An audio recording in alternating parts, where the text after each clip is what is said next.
I'm doing good. Questions answered. Yeah.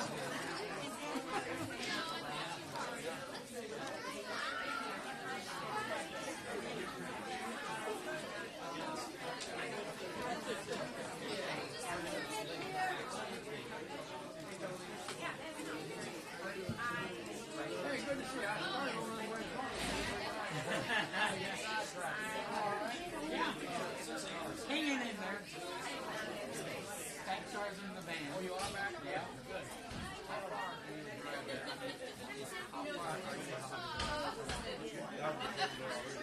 Depends on where they are.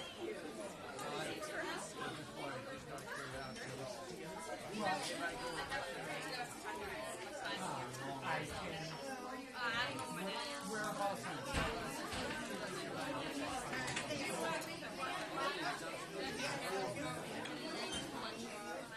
I'm just curious.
Check. Good evening, everybody. Good to be here. Last week, we started this new study that we are calling Starting Over, the Spiritual Struggle of Beginning Again, as we kind of at this beginning of this new year still, and in line with our theme for the year, we're talking about reset, refreshing our spiritual focus. And so I wanted to dig into some of the spiritual, emotional, and psychological struggles that we have with starting over, new beginnings, resetting, getting moving again, whatever you want to call it. Because I think if we dig into it, we'll kind of see what's working against us, and then we'll also be able to see who and what is working for us, and how do we really effectively do this and get through some of the struggles that we have with starting over and new beginnings. So these are a couple of slides from last week. We talked about how sometimes we get stuck, right? And we're taking some of this. I'm going to be pulling some topics and themes from Chris Hodges' book, Fresh Air. But he talks about being stuck in the doldrums, that area along the equator where the winds cancel each other out and ships just get stuck there. No matter what they do, sometimes they just can't get moving again, and a lot of ships just end up getting wrecked in those storms, with those storms just kind of crashing right down on them, can't move, can't go anywhere, and they just get stuck there. And so we talked a little bit about how you get there, and we'll talk about that in a minute, but I really want to challenge you as we go through this series. What's the reset you need in your life right now? Okay, I think wherever you are, whatever's going on in your life, you probably in some area need a reset, maybe in more areas than one. So I want to talk about a few of those tonight, and hopefully you can kind of see where you fit in, maybe see yourself in one of these areas, what some of your challenges are. Next week, I'm going to give you a worksheet that's going to be personal. If you want to share some things from it, I'm going to encourage you to do that, and I hope some folks will the following week. But if not, that's okay. This is a personal worksheet for you right now in your life. And it's going to ask you to identify the reset that you feel like you need. All right? And then it's going to ask you to look at what's got you stuck. And then it's going to ask you to consider what will help you get unstuck. All right? So this is something that I want everybody to go through. And I think it'll help you probably in a couple of different areas of your life. But I want to consider these four tonight. And these are just four main categories. I know we could probably come up with some more, but to me, these were the ones that jumped out. The first one, where we sometimes need a reset, is moving on the vision or gift that God has given you, right? A lot of times we get stuck, we're stalled out, we know we should be doing something, we got excited about it for a little while, and maybe we started at one point and met some challenges or some obstacles, and our zeal and our passion kind of petered out. We may have, maybe you didn't even start. I know there's some things in my life that are still kind of on the shelf, right? I thought about it. It was a great idea. I was excited about it for a while, but something made me kind of put it on the shelf. Never even tried it, never started. But it kind of lingers, right? It's still there.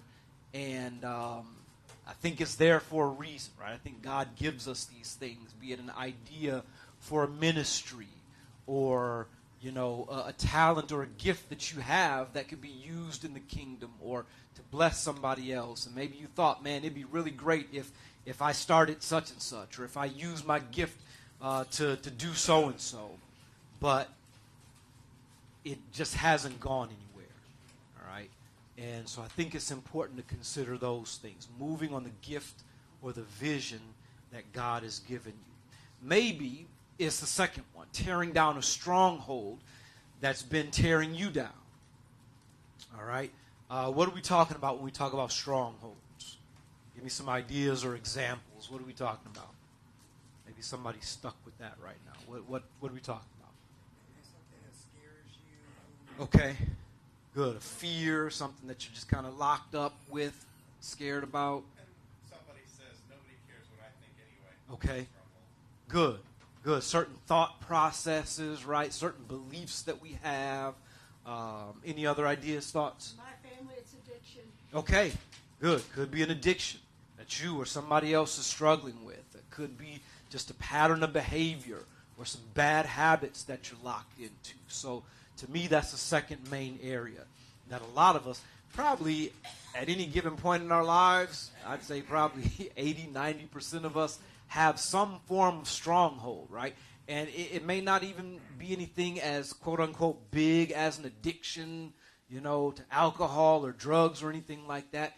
It might be something, just like Josh was saying, just a way you're thinking about something that's kind of got you stalled.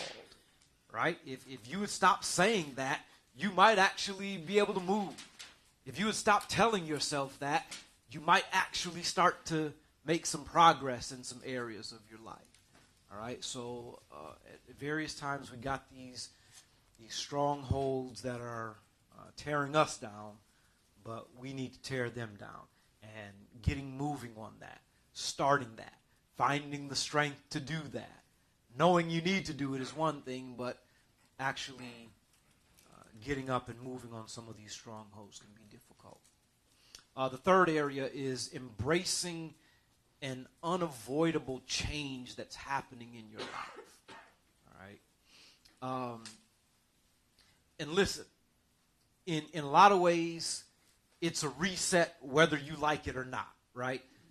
Your parents are getting older, and they're sick now, and they need more time and energy from you to take care of them, right? Or you yourself got this diagnosis. It's happening whether you want it to or not. You didn't choose it. So in a lot of ways, it's a reset whether you like it or not. But I think sometimes where we get stuck is actually accepting that it's happening. And I use the word embracing it here in terms of moving with it, adjusting to it, not getting bitter behind it, but actually embracing it from the standpoint of, okay, what does God want me to learn here? Who's the person I'm supposed to be becoming? What's the assignment from this challenge? All right, I'd really rather not be taking care of mom and dad right now. It's hard. It's stressful. I still got to work. I still got a family of my own. But embracing it means adjusting to it and accepting the reality of what God is trying to do in this moment. And I think a lot of times we just get stalled there. Yeah, we know we got to do it, but we're doing it begrudgingly, right? We're doing it with an attitude. It's making us more and more bitter and resentful as the days go by. So you didn't really reset. Does that make sense? Your mind, your perceptions of it, your attitude toward it never really reset. And so it's a huge weight spiritually, emotionally, and mentally on you. Life reset whether you wanted it to or not, but you didn't reset with it, your attitude and your mindset. Okay? Go ahead, Josh. I'm chuckling and laughing right now because this is a true statement about all of us in the Midwest, in the Midwest United States. They basically say people in the Midwest, when something happens that they don't like, they just pretend it doesn't happen and keep moving on. Right. Like, you think about that, it's like, that's really true. Yep. So just kind of burying our head in the sand or just keep going, keep plowing through, right? And if you think about it, a lot of our culture and a lot of times the ways that we may have been raised or brought up in our different experiences taught us to do just that, right? You just plow through. As men, in a lot of ways, we're taught to do that, right? You don't get emotional about it. You don't share your feelings. You don't have to, don't worry about, dealing with the emotional, psychological, spiritual side of things. Just do what you have to do, right? You work the overtime. You take care of whoever you need to take care of. You get her done, right? Unfortunately, that's not necessarily healthy. It's not necessarily good for you or the people around you a lot of times if you don't actually reset spiritually, emotionally, and mentally along with the reset that's automatically happened in your life. All right? So for somebody that may be something that's happening right now, it could be any number of things that you can't change. But in the midst of it, you're being called to change. And that's hard for us. We resist that a lot of times. Any other thoughts? Comments? Now, my fourth major one was making a positive change that will bless you or your family. All right? So this is just a general category where all of us kind of have these things that we know we'd like to improve in that area, right? It could be health and diet, fitness. It could be money management. It could be going back to school and getting the degree. It could be applying for that new job or starting the business. It could be any number of things that it's kind of been in the back of your mind and you know it would be good for you. You've been wanting to do it for a while, but for whatever reason, and we're going to talk about some of those reasons tonight, you just haven't done it yet. Now, before we move on, anybody want to be bold and courageous enough to kind of talk about where you are in your life right now, if one or more of these resonate with you? Anybody? I think it's helpful for us to even share some of those things of what we're going through in our lives right now. Anybody feel one of these 4 areas or another in your life that you need to reset? Something needs to change. Something needs to happen. Some movement, some growth needs to take place. But it's hard for you. You're struggling with it. You're resisting it. Anybody want to share?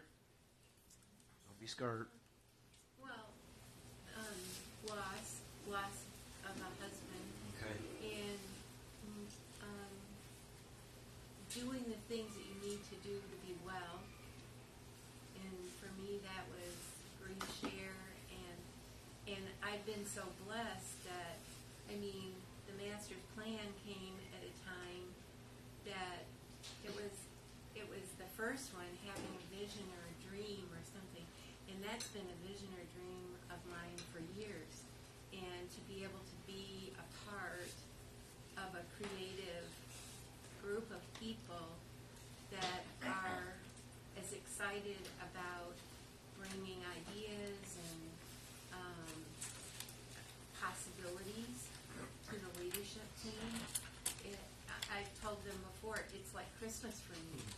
And that has been such an encouragement. And it's helped me move forward. Those are just a couple. There's several, but those are things that have happened when I needed it's a huge life reset. Okay. Right? Thanks for sharing. I Anybody feel the else? same way she does with the loss of my sister. Life fell apart. And if it wasn't for this church and all these people in this church that I know and that know me, I wouldn't have made it. For a long time, months after she passed away, I felt like I just was lost because she's all I had. Yeah. And I prayed and God said to me, go to church, go around the people who love you, because I have no one. And I have a son that's addicted to drugs, and he's out in the street somewhere, and I have no idea where he is. And we've been looking for him so that we could try to help. But God gave me a plan, I sat there one day and I said, look, I can't do this. I need help, Lord. Please help me to help my children and to help my family, because she was the head of our family, And they're all looking to me. And I'm looking to the church, So, I've had so much encouragement from the people here, And I'm resetting myself because I need this. I need this to have something to do, to have something positive to do. God's showing me, you be positive and you go to this church where these people love you. And you do this and try to get your kids right, So, I know what she's talking about, Thanks for sharing. Appreciate that. All right. So I want to recap from last week. How do we get there, right? To that stuck place. How do we get to the doldrums? And again, kind of knowing we need to go somewhere, but just not being able to do it. So we talked about three main things. First of all, being driven by nothing in particular. We just haven't had direction in our life, right? You haven't been going with the flow for so long. You don't even know where you are anymore. We're driven by the storms of life. Some hardship hits, and you're pushed further and further from God. You're dealing with negative emotions and just hardship. And so it costs you your spiritual joy and motivation. And then you find yourself just kind of drifting or stuck.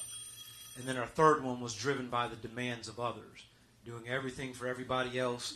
Being so I think sometimes we get really unfocused in terms of God's calling because we're answering everybody else's calling, right? What everybody else wants us to do and all the obligations that they put on us, and we get angry, frustrated, tired, and resentful after a while because we're not living in purpose, right? You can only do that for so long when you're not moving and living in purpose and according to God's calling, and you're trying to answer everybody else. It just pulls you in so many different directions, and it eventually burns you out and destroys you emotionally and spiritually. So the question we want to consider tonight is, how do we stay there? All right. So once we get there, how do we stay in that space? And your question that I left you with last week was geared toward this. So once the enemy drives us to that stuck place, however he does it, right, from the previous slide, his next job is to keep us there for as long as he can. He wants you spinning your wheels. He wants you just waiting for the clock to run out, right? He wants you, like a lot of us do at work sometimes, just, put in our time, punch the clock, wait for the day to end, and come back and do it all again, and you're just waiting for the clock to run out. All right. So the question I posed to you last week at the end of class, so I hope some of you got to think about it. What are some of the spirits of stagnation that you've identified in your life? In other words, what are some of the mindsets, attitudes, and beliefs that keep us from the resets that we need in our lives? Keep us from moving forward. Keep us from getting started again. Keep us from gaining any momentum. So what'd you come up with? What are some of those spirits of stagnation? Fear and doubt. Okay, fear and doubt. Good. Anybody else? And I'm going to dig into some of these as we go, but I just want to see what ideas you came up with. For the last few years, we have not been able to leave the house at the same time. So one of us, or both of us, stayed home with Dad. And after that length of time, it's very hard to get up in the morning and get ready to go somewhere. So it's just getting the motivation to get moving. Okay, good. I like that. Yes. Something I've noticed, no matter where I'm at, is the feeling amongst people of apathy. Like it doesn't really matter. I'm just going to go with it because whatever. Just It turns that that self defeating I can't do anything turns into apathy. And I've just noticed that in lots and lots of places. Good. So that spirit of apathy and even complacency, right? You just kind of get in your rut, in your routine, or you feel helpless and powerless, or just the culture around you has kind of thrown in the towel, right? It could be at church, it could be at work, it could be your family, right? If everybody else is acting like they've thrown in the towel, given up, and what's the point? It's very hard to keep that spirit out of you. It's hard to be the one kind of rowing against the current. Good. What else? What other spirits of stagnation can you identify? Procrastination and Okay. not wanting to make any decisions. Okay.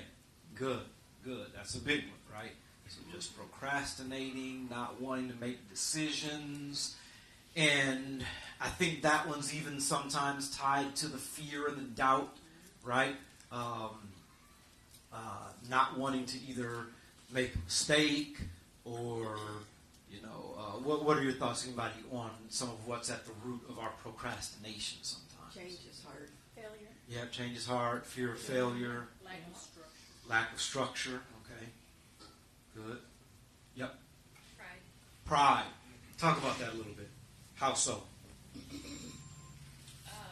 Well, there's a couple different methods, but pride is if you turn around and have to put that forth, then admitting failure. Okay. Or if you are above a situation, pridefulness and not wanting to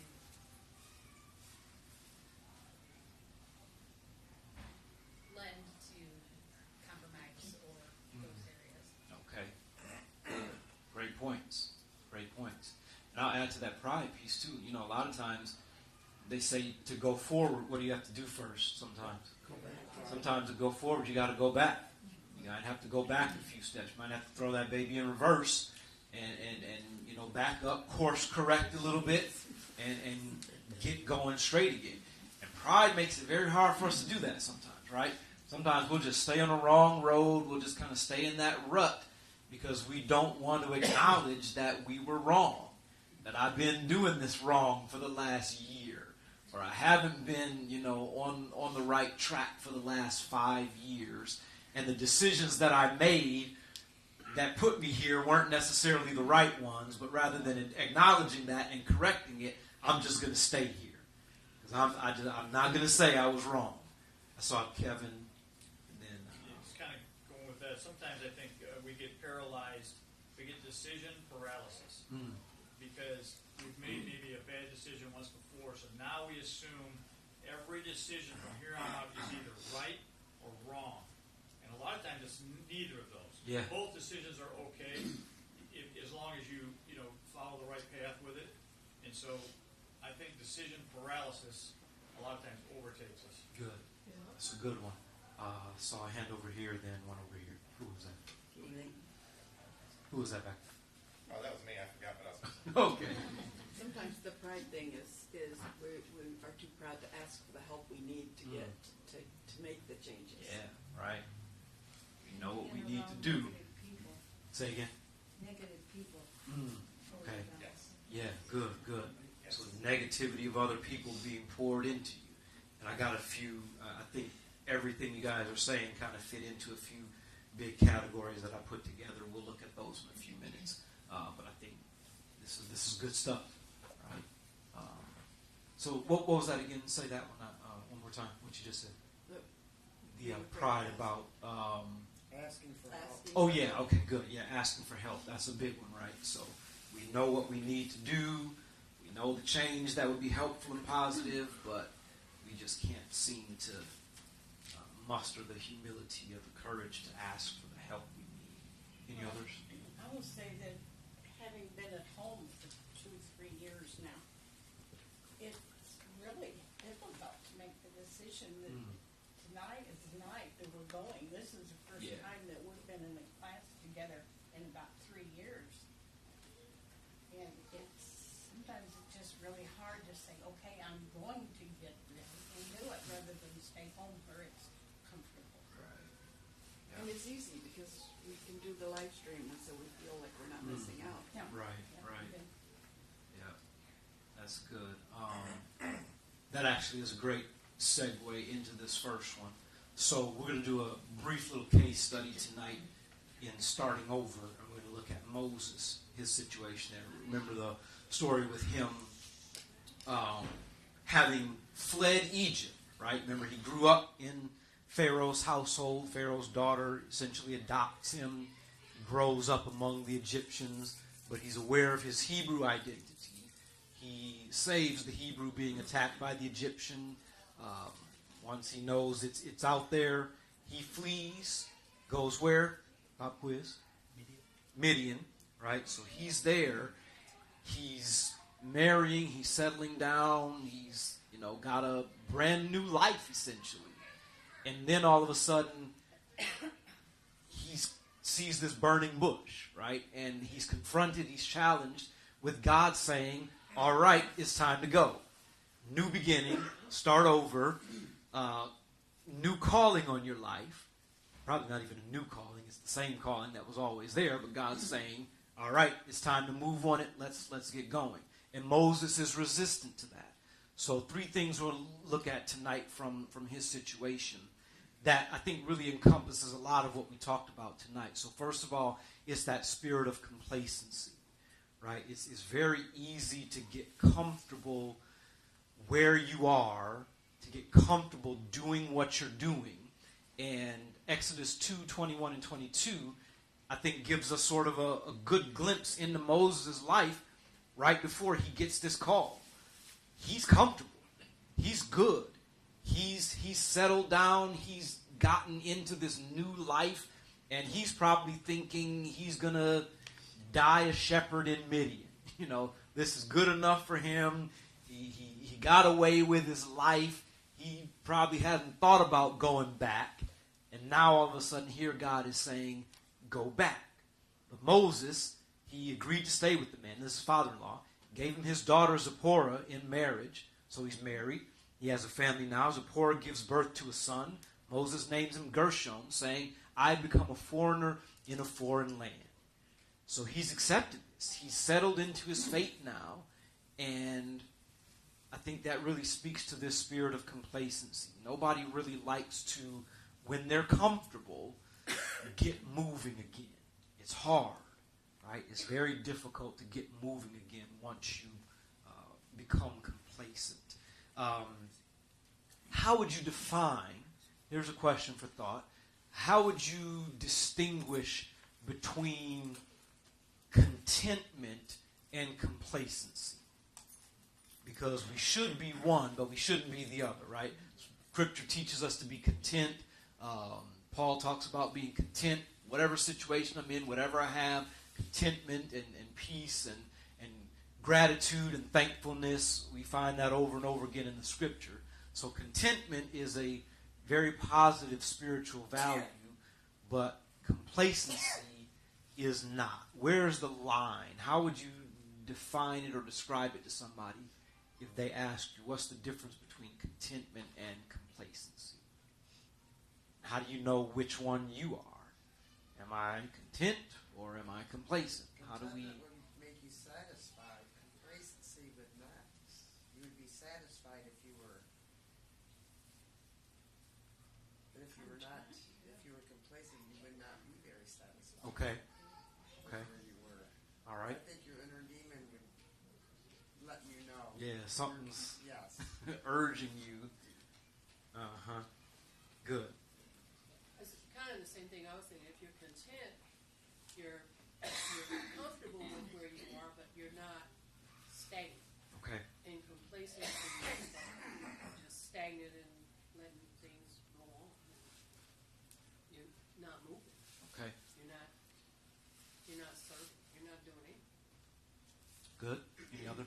I think comparison, just from looking at our life, when we lived in Indiana, and we didn't really want to be there anymore, we were doing everything we could to come back to Michigan. I would call that more complacency because we weren't really there because we wanted to be there, but we felt held there. Okay. And it wasn't until we became content and then said, you know what, we're going to get involved, we're going to, really be involved in our church and just kind of say, okay, we're here, we're going to make peace of it and be good. That's when God decided to move us back. He was like, okay, we're content now, we'll do whatever we want, Okay. So I think, it's that piece of, you said it, the contentment is more of a peace factor. That's how I look at it anyway. Okay. Good. Yep. I think in complacency, you're not being used to your full potential. Okay. That's good. I like that. So Bill said complacency, you're not being used to your full potential, right? There's more God could be getting out of you. There's more you could be doing, right? Contentment is a sense of thankfulness and peace with what you have, but you're still looking for how you can improve, what more you can be doing, what else does God want from you. I think complacency really is when you allow yourself to let things slip by that you know need to be taken care of or done. Okay. You might say to yourself, well, hey, listen, I did this last week and I skipped, part C, but I made it to D and E. I can skip part C because I got away with it. You get used to doing something even if it's wrong, and you make it through. But at some point in time, that part C that you skipped comes back to get you. And then after you realize what went wrong, you go, well, I skipped C. I let that go. You become complacent in your actions and leave things out by omission.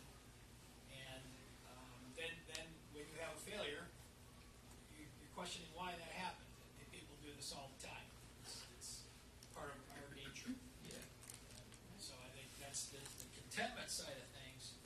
It can be more, you can be content in complacency, right?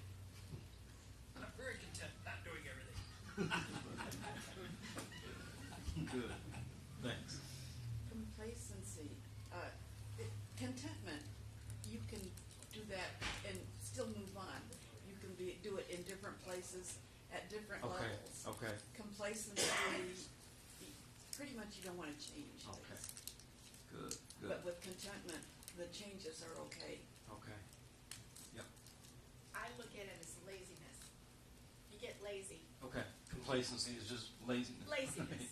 Because I know what needs to be done or what would be better, or I need to clean out that garage or whatever, but I'm content. It's ugly. I don't like it, but I'll just keep moving past it.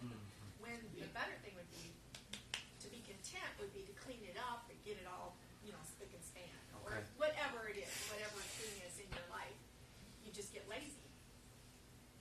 That's what I look at complacency as, just kind of laziness on our human part. Yeah. Our human part, just it's easier not to do it. Right.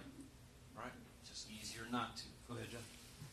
I think of two different things with these two, this dichotomy right here. First one is senioritis.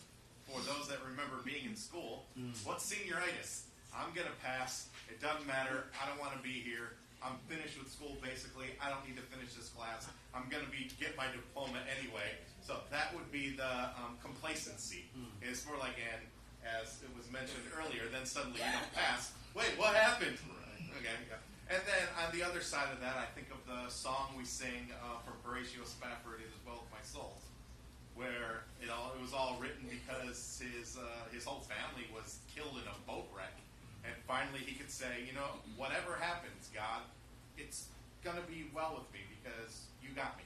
Yeah. So that's the other end of that, and that's where you start getting into being comfortable or whatever. Good. Good. Thanks. Good thoughts. So the second piece is the spirit of bondage, right? So a couple things, a couple verses to consider. Exodus 3:11 and 4:10. Moses said to God, "Who am I that I should go to Pharaoh and bring the Israelites out of Egypt?" And then a little bit later on, he says, "Pardon your servant, Lord. I have never been eloquent. I am slow of speech and tongue." Okay? So Moses has these beliefs about himself that he's essentially in bondage to. Okay, so that's what we mean by the spirit of bondage, which keeps us from moving forward sometimes. You would, except that you think of yourself a certain way that's preventing your progress. All right? You know you need to, and a part of you wants to, but you're in bondage and you're captive to these ideas about yourself that are keeping you from moving forward. It might be your own negative self-talk, things you've told yourself over the years. It might be things somebody else put into you, right? A parent or a grandparent, somebody negative in your environment growing up. Some of us as adults, 40, 50, 60 years old, are still carrying some baggage with us mentally and psychologically from what was said to us, what was said about us, how we were talked about in our home, what was allowed to go on, and that formed a stronghold, right, of belief in us about our value, our worth, our ability, our giftedness, our skill, our talent, our intelligence, our beauty, our goodness, whatever else it might be. We're holding on to some stuff that's holding on to us because it was put into us a long time ago and you still believe it. Even though it's not true, and even if it is true, here's the kicker, God is powerful enough to overcome it, all right? But I'm complacent in believing the lie, all right? So the spirit of bondage. Who's saying that I see? It was mine, but you already said it because I was going to say that sounds like the stronghold you were just talking about. So a stronghold is a bond. Right. Right. Something really internal that keeps us locked up. And we use that word sometimes, but I think it's important to understand what a stronghold literally is, right? To get the spiritual significance of it, what is a stronghold? Just in the real world, in the ancient world, what was a stronghold? Fortress, a castle, right? So the analogy that I always use, if I'm advancing into enemy territory and I claim, let's say, a 10-mile deep swath of land, I go 10 miles into John's, the kingdom of Johnonia. Once I capture that land, I'm probably not just going to keep advancing without doing anything, right? I advance, I stop for a while, and I build a what? A stronghold, so that I can do what? What do I want to do? I want to maintain what I've already gained, okay? And once I've built a stronghold, then I can advance a little bit further, all right? I can make my way deeper. I'll build another stronghold. And I'll keep doing that till I reach the capital. What's the capital of Johnonia? I don't know, we're just going to hang out. Antown. So once I'm going to keep building strongholds because I want to maintain what I've gained. Now think about that spiritually. As the enemy advances, and what's the battleground? The battleground is your mind and your spirit. It's your beliefs. It's your heart, right? That's what he and God are battling for control of. It's not material resources. It's not nations and borders and boundaries and buildings. It's us. You're the battleground. And so as he advances, he tells you this lie. He puts this thing in your spirit. He gets you believing something. He gains some territory in your heart, and he builds a stronghold there, right? This belief, this thing that you're locked into has got a stronghold on you, and it's like a fortress in your life. It's keeping you from advancing back and gaining back what's been taken from you. You know, your health. It might be keeping you from your wealth and your financial prosperity. Some of your strongholds. It might be keeping you from having good relationships.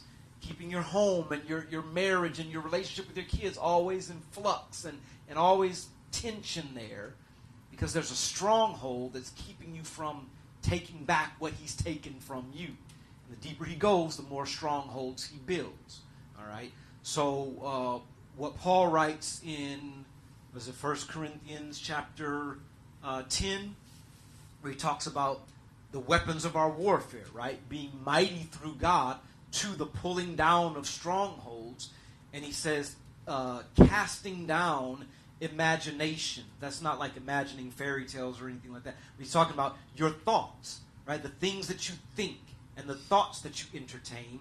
He says the Word of God is able to strip and tear and knock all of that stuff down so that those strongholds the enemy has can be removed and you can start to take back what he's taken from you. So that's the idea of a stronghold. Does that make sense? Right? These very powerful beliefs and ideas that the enemy put in you that's keeping you from being who God is calling you to be. All right? Go ahead, Josh. Sorry. I know I've talked a lot tonight, but It's fine. Several of you, when you were talking about some of the things of what does it mean to be in a stronghold, it reminds me of something that happened to my students. I know I've shared this one specifically with you, Rigel. Had a student, girl, she was playing around and joined the baseball team. Ended up she was better than all the boys. And she was going to go down in the record as being the first girl to be on the Southwestern's baseball team. But what happened was her mom basically said she's not anything and she needs to come home and help with all these babies.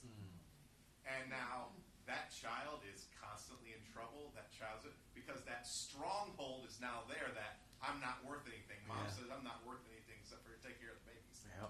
And now, so when we, somebody was mentioning earlier about when people say these negative things to you and you keep them there, that turns into a stronghold. Yeah.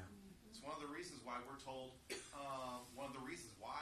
to come together on the first day of the week is to build each other up and to help us get rid of those strongholds. Yep. Great point.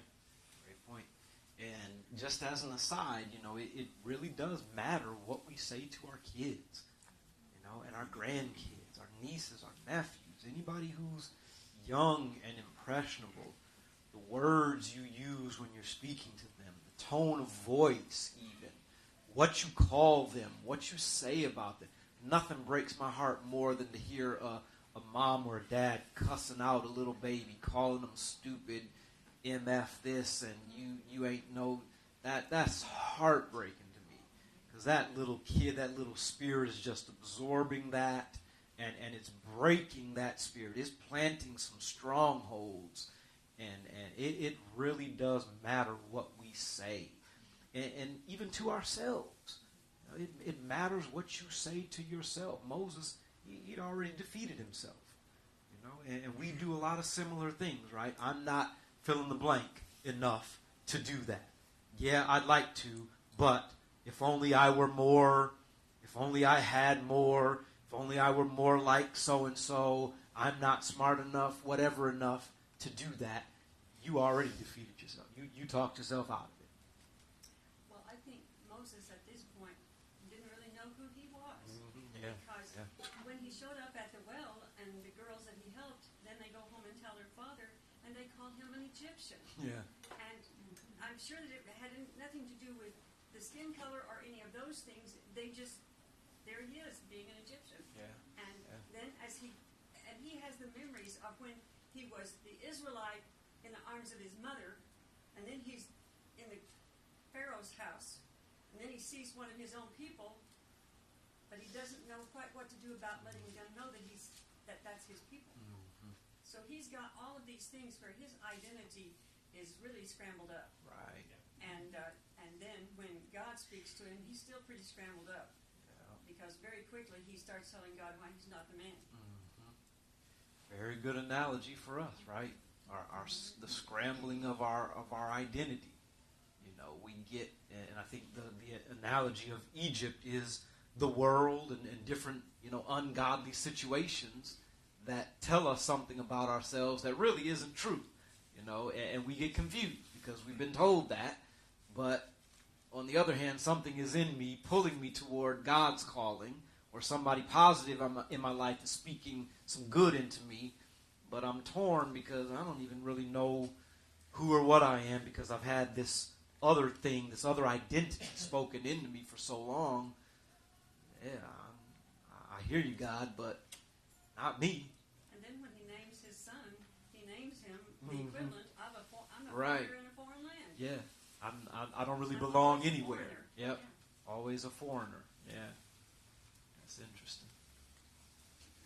So our third one here is the spirit of fear. Right? Moses definitely has that with him as well.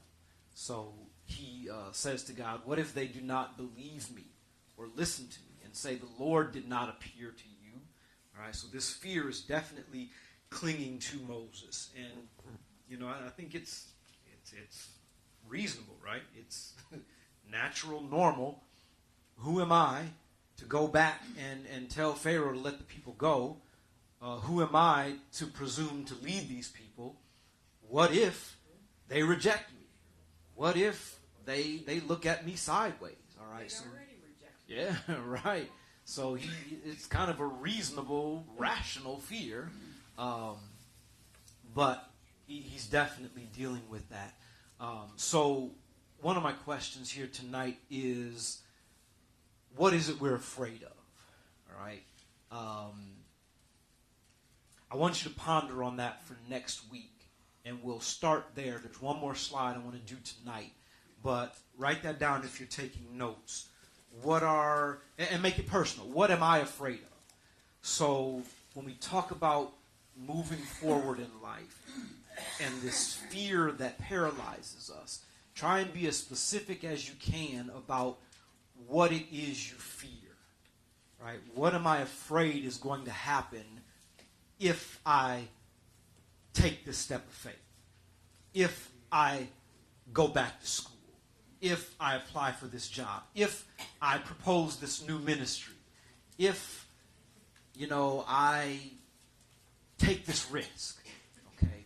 Try and list specifically as many things as you can in terms of what it is we're afraid of. Because I think the fear is real, and I've kind of already identified several things that I think we fear, but I want you to do that exercise for yourself. All right? And so to wrap us up here tonight, now one thing we didn't get to tonight was God's response to Moses, and that's intentional. We're going to pick that up on next week, because remember our 3 questions when it comes to the doldrums, that stuck place, that no momentum place.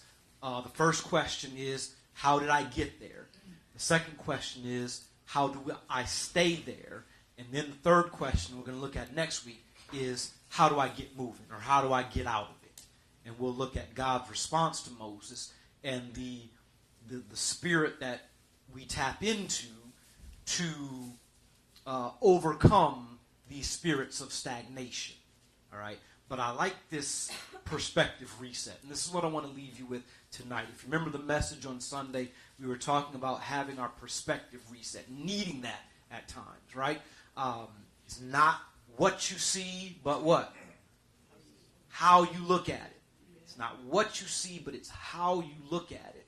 And so here's an important perspective reset for us. Now, Moses comes to this burning bush. He's out there going after the sheep.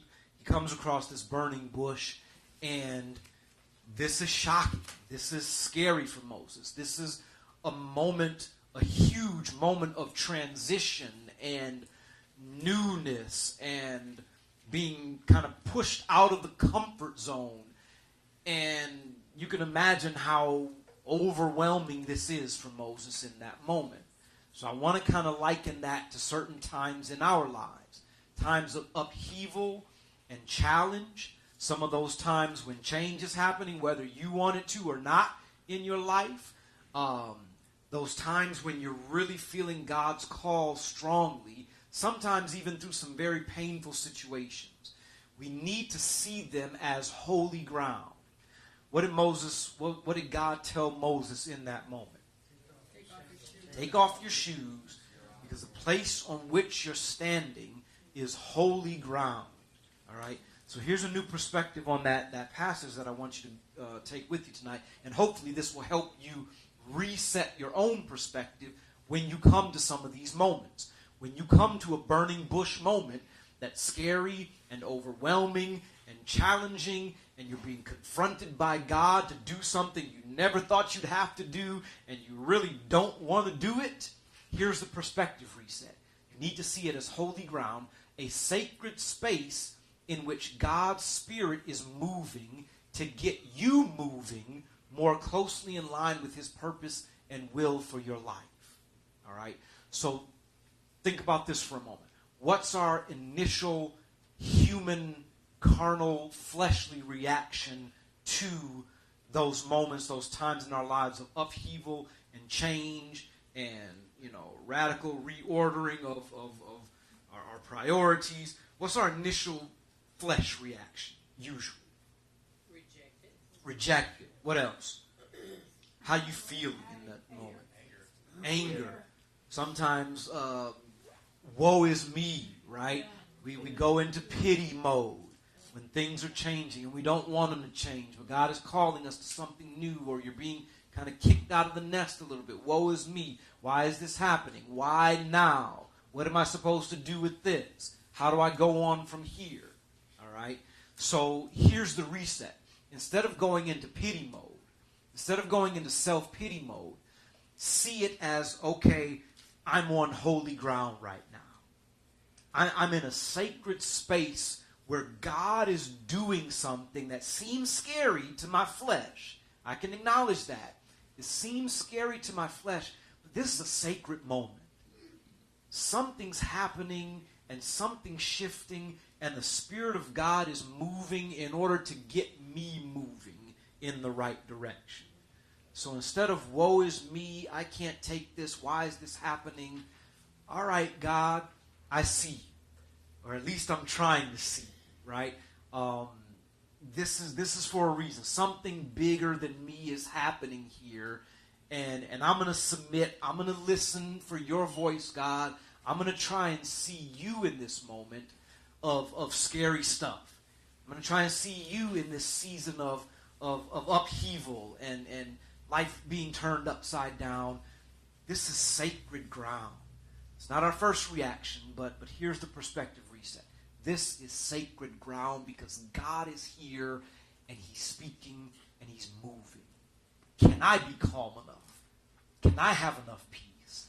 Can I have enough faith to not panic, not run screaming for the hills, to not do something stupid out of desperation, and listen for what God's Spirit is trying to say?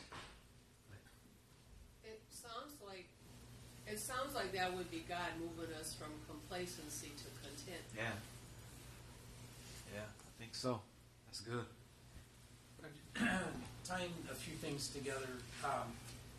So I think the stronghold a lot of times is the same answer Moses gave, which is you don't feel that your voice can impact the change. And so at work, we're trying to be inclusive, and we have all these reimagining workshops, and you just don't get people to communicate. It's like you have to drag it out of them, and it's because so many times we've stepped on their opinions and not used them. Yeah. We Flavor of the Month came out, and we ignored them. And so, to me, this how do you get to the doldrums? It's your voice not being heard for years and years, and now feeling like your voice isn't worth anything. And this church has a huge responsibility right now, to be honest with you, with the leadership team. It hurt Zan the re-excitement around the master's plan, and we tried to get everybody to participate in a group and see value, and there's people that had strongholds that said there's no reason to go to one because they're not going to hear or move or anything else. And so the church right now is putting a lot of perspective reset on this whole process as a holy ground for Bristol Road as a whole. Yeah. And there's going to be a lot of purpose in the feedback the groups gave. And by doing something with that valuable feedback will allow some of those strongholds for each individual person to open up a little bit so that we can continue to do more good things. That's good. Appreciate I that. realize we're kind of talking about Moses, but Isaiah came to my mind. In 6 it said, he says, "Woe to me, I cried, I am ruined, for I am a man of unclean lips. Yeah, I live among the people of unclean lips, and my eyes have seen the King, the Lord Almighty. Woe is me." Right. So They came, they touched his lips with a coal, and then when they said, "Send me." That's good. I mean, I don't know why that little sidebar just keeps popping in my head during the session. Great example. We're all of unclean, and I can only hope that we can all see the glory of the Lord in our, whether it's in the bush or the pole. I don't know, that little sidebar just kept popping in my mind. Even I think God uses us in our own ways, and I would like to think that none of us get complacent when it comes to the Lord and our purpose here. So we'll touch on this next week. We'll pick up with that question. So think about that. If you have that perspective reset, and you really start to look at these times of challenge and change in your life as holy ground and sacred space, and okay, God, I know you're here, even in this storm. What are you doing? How does that change how you move and act in those seasons? What do you do differently if you're looking at it that way, as opposed to, oh, woe is me, I can't handle this, why me, why is this happening now? How does that reset perspective change how you move and act in life? So we'll pick up right there next week. Give that some thought. And thank everybody for tonight. Great class. Appreciate everybody's participation and thoughts. Any prayer requests before we close out tonight? Any prayer requests? Yes. I talked to Amelia Young today, and she had a black behind her eyes. And one of her eyes is working good, but her other eye's not. And she asked me if I'd had the church pray for her. Okay. Amelia? Yeah. Okay. Yeah, she used to come here. Okay. Lenny, who were you asking? Christine Stanley. Yes, okay, good. She had an eye injury. I believe so. Okay. Nancy, what was Christine's? You talked to Christine Scalia? Yeah. What? happened to her? her guy friend or whatever said that there's something wrong with her eyes, and that's why God don't want us touching our eyes because they're so sensible. So we'll keep Christine in our prayers, something, Yeah. whatever's going on with her eyes. I have an Yeah, update on Latoya, I can't say her name right. The girl that got stabbed in the neck. Okay. She's doing really good.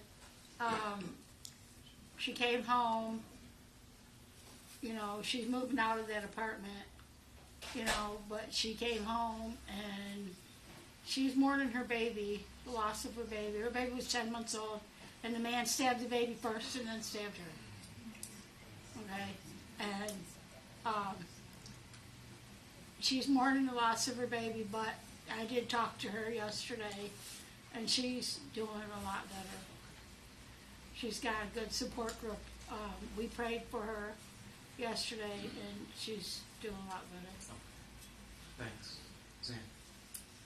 Bill and Sheila Martin, this is the I night, but Bill and Sheila Martin's granddaughter, 12-year-old granddaughter, has her one retina totally detached and the other one was unzipping, and they've had to do major work on both eyes, and she can't lift over 10 pounds or bend over for a month. Okay. And she's 12. Yeah. Our son-in-law, former son-in-law, Brian Benedict, was taken to the hospital yesterday with difficulty breathing. They found he had a collapsed lung. He's still in the hospital, so we won't know more until there is some testing. Yeah. Was it Ella that was in the hospital? Or Flo? Flo. Yeah. Is she still in the... Yeah.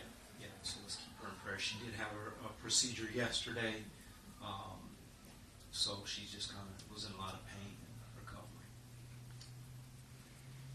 All right, let's pray.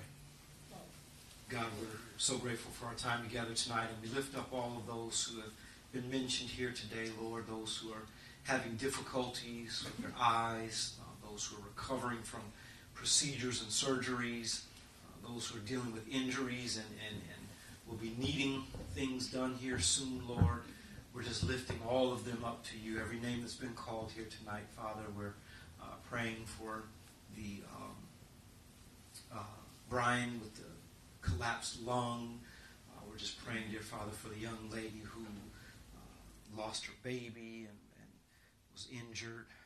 Just everything we bring before you now, God. We're praying for healing and strength.